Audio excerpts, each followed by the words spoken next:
माननीय सर्वोच्च न्यायालय के कोर्ट नंबर 8 में माननीय दीपंकर दत्ता जी के बेंच में 13 मई 2024 को टेट अनिवार्यता पे हुई मैराथन बहस का क्या आएगा परिणाम, इसको लेकर देश के लाखों लाख शिक्षकों के मन में प्रश्न चल रहा है और तमाम शिक्षक साथी इसको लीगल टीम के द्वारा जानना चाहते हैं कि इस परिणाम की संभावनाएं क्या है। शिक्षक साथियों, हम आपको बताना चाहते हैं कि 13 मई 2024 की इस मैराथन सुनवाई के बाद फिर लीगल टीम अपने सीनियर काउंसिल के संपर्क में गई, उनके टीम के साथ बैठी और ये जानने का प्रयास किया कि आज की जो मैराथन सुनवाई हुई, जो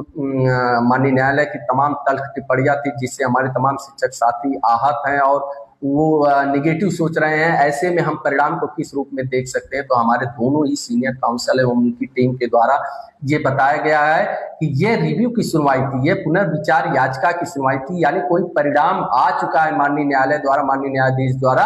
अब दोबारा हम गए कि इस परिणाम में जो आया है उसमें त्रुटियां हैं, उसको सुधारने की जरूरत है और उसके त्रुटियां क्या हुई हैं, कहाँ हुई हैं और लॉ ऑफ पॉइंट कहाँ है। तो ऐसी परिस्थितियों में माननीय न्यायालय द्वारा तल्ख टिप्पणियां स्वाभाविक है और उनके द्वारा जो तल्ख टिप्पणियां की गई हैं वो इसीलिए की गई है कि किस तरह शिक्षकों को राहत दिया जा सकता है, वो चीजें सामने आए। तो हमारे दोनों सीनियर काउंसिल माननीय मुकुल रोहतगी जी, माननीय अभिषेक मनु सिंघवी जी, जैसा कि आप सभी जानते हैं देश के टॉप काउंसिल में से आते हैं, दोनों की टीम के द्वारा आश्वस्त किया गया। उस तल्ख बहस के बाद उस शाम को जब हमारी टीम लीगल टीम ने मिला था तो बहुत स्पष्ट उन दोनों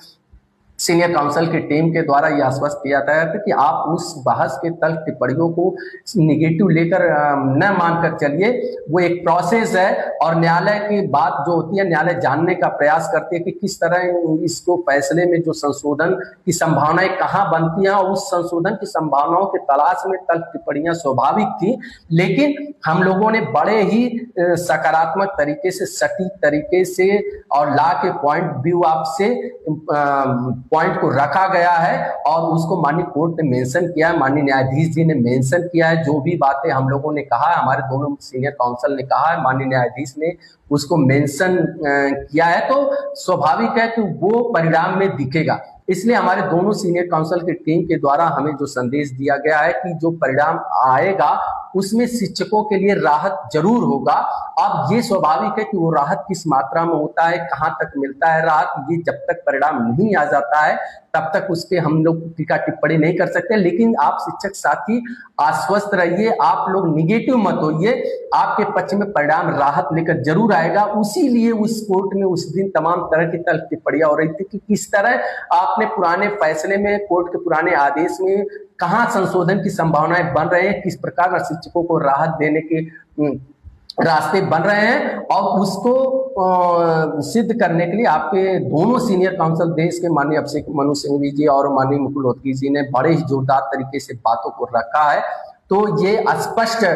संदेश जो था हम यही था कि आप सभी लोग आश्वस्त रहिए, जो ये मैराथन सुनवाई हुई है उसका जब परिणाम आएगा उस परिणाम में आपको अवश्य ही राहत मिलेगा। हाँ, ये जरूर है कि वो राहत किस मात्रा में है वो जब तक परिणाम नहीं आ जाता है तब तक नहीं उस पर टीका टिप्पणी हो सकती। इसलिए आप लोगों जो भी निगेटिव बातें हैं उससे बचने का प्रयास करें और अपना, आप लोगों ने जो विश्वास बनाया था लीगल टीम पे, आप लीगल टीम ने देश के बड़े बड़े काउंसिल खड़े करके आपकी आवाज को वहां माननीय सर्वोच्च न्यायालय में बड़े ही मजबूती के साथ रखने का कार्य किया है और उन्हीं दोनों काउंसिल के इस विश्वास पर कि नहीं, हमको राहत अवश्य मिलेगी, परिणाम आएगा तो उसको राहत मिलेगी। इसी के साथ मैं आप सभी को पुनः बहुत हृदय से धन्यवाद देता हूं। बहुत बहुत धन्यवाद।